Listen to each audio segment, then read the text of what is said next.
Hey guys, welcome to the Massive Iron Channel. I'm Steve Shaw, editorial director at TigerFitness.com and Muscle and Brawn Nutrition CEO. Got a great question today from Carrie Wingate. It has to do with shoulder mobility and the overhead press. Before I get into this topic, guys, if you have a question for me, it's hashtag AskBHUD, the big hairy ugly dude. Head over to Twitter or Instagram, post up your question with that hashtag, or head over to my Facebook fan page and post your question there. I try to answer as many of these questions as I can in video. All that information is below. So this is from Carrie Wingate. It is from my Facebook fan page.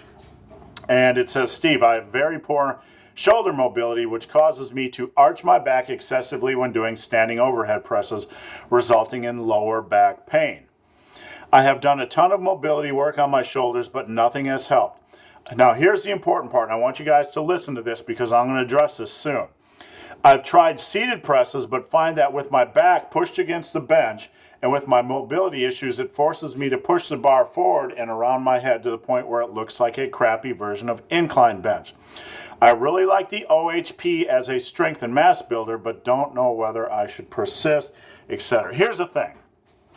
When you're doing a seated overhead press, and I think if you're having lower back issues or excessive arch in your lower back, hyperextension in your lower back when you're doing standing presses, you should be doing a seated press. You should be doing seated press variations, dumbbells or barbells.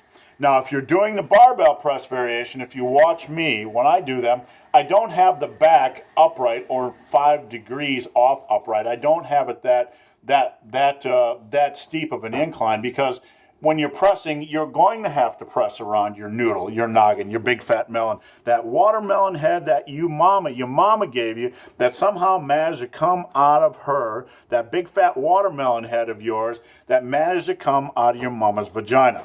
Now, so don't try to do seated overhead presses with the bench upright or near upright.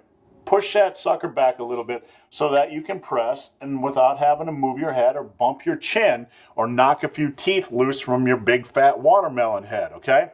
So that's how you should do seated seated overhead presses with a barbell. Lean it back a little bit. Take that pressure off your lower back.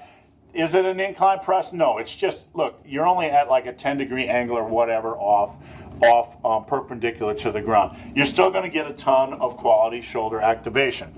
Now, when it comes to overhead pressing, I strongly recommend that each of you, boys and girls, men and women, and reptilians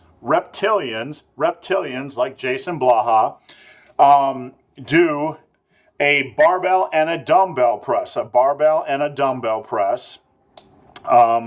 each week or every other week, alternate between a barbell and a dumbbell press. I like to do both. I like to do seated overhead presses. Oh, look at all that underpit hair. You guys had to see that on video. I like to do a seated press, okay, a seated press. And I like to do an alternating dumbbell press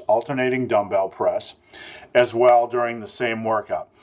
You don't have to do that. You could lead with heavy dumbbell presses, and then you could do lighter weight rep or volume work with a barbell, seated barbell or whatever. But I think there's benefit to doing both a seated dumbbell and a seated barbell, or a seated or standing variation of each. It doesn't really matter. But in this case, for Carrie, who has a lower back issue and hyperextends excessively when he is doing a standing overhead press, seated presses are the way to go. Angle that a little bit. Don't try to go perfectly upright.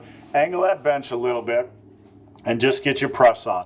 It works absolutely fine. You're not doing an incline press. Incline presses in general shouldn't be super inclined anyway. They should just be a slight incline to begin with. I don't like 45-degree incline.